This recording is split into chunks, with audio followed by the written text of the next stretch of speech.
Gillian was in one of the stores when the Red Step went to hell. 30 years old, brave, no nonsense, no patience kind of woman. She cried like all the others when the magnitude of our loss were evident. But right then and there, in the middle of the danger, she didn't try to get to a roof or get back home. She was smart enough to try to reach the hills. Try. She couldn't, of course. As a few others, she got lost. Yes, Red Step is a small town. Yes. She'd lived there all of her life. Yes, the landmarks are quite evident. And yes, the hills were more or less visible from the main square. She got lost all the same. And I'm no judging her. I was safe in my house, with the noise being the biggest concern. How could I judge anyone? Gillian found herself on the southern street. She would later tell us that. At that moment, when she realized where she was, the overwhelming realization of her own mistake paralyzed her for a second. And as the water already ran up to her knees, as the thunder raged above, as the people would trap themselves around. But it was just a moment. She snapped out of it fast, long enough to keep moving. Where? Forward. She says every time someone asks. Forward. I guess that's a skating mentality, and it worked. Gillian says she didn't remember how or when she did reach the woods. She saw one creek that's usually merely a thin thread of water. It was, of course, flooded. Tried to cross it anyway. Failed. Fell. The water dragged her down for 10 yards or so. And while it wasn't deep enough to drown her, it was enough to hurt her. She got out of the water with several bruises and cuts in her legs, and worse, pain. Pain slowed her down. And it wasn't her only fall. Her feet trembled in the mud as the rain from the hills flowed down.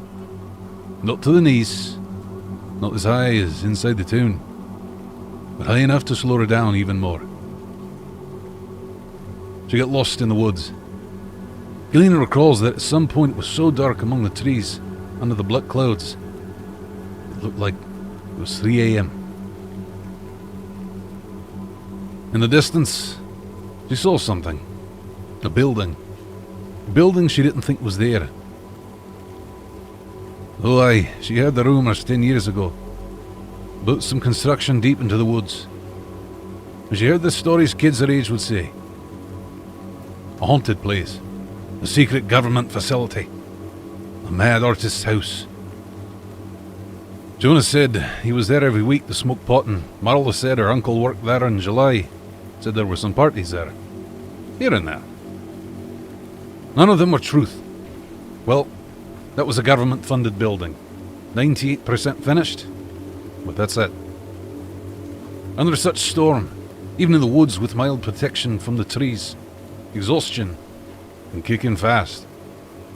Add that to Gillian's pain, fear, desperation, and of course, the risk of failing to give the next step due to lightning strike. Gillian remembers reaching forward, moving from tree to tree, as the water reached her knees and beyond, holding branches, feeling her legs failing. She remembers the blurry vision, the heart pumping, boiling blood, the thunderous deafening her, and below that noise, the creatures of nature, running away, as scared of the fury of the sky as the rest of us. She ran out of trees to use as support, so she had to keep on, watching only their feet in the mud, incapable of watching to the front due to the harshness of the wind. They said she didn't remember much, so do not ask much.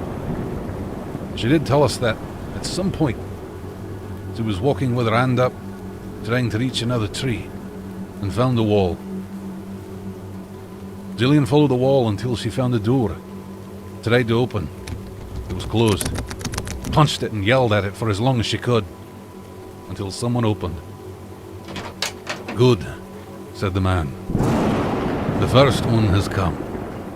I hope there are more people with you. It wasn't. and few others reached it. But those who did spend the next 70 hours inside, where it was warm, where there were few bunk beds, working toilets and showers, food, heat, and power. It was more than what I had in my own house.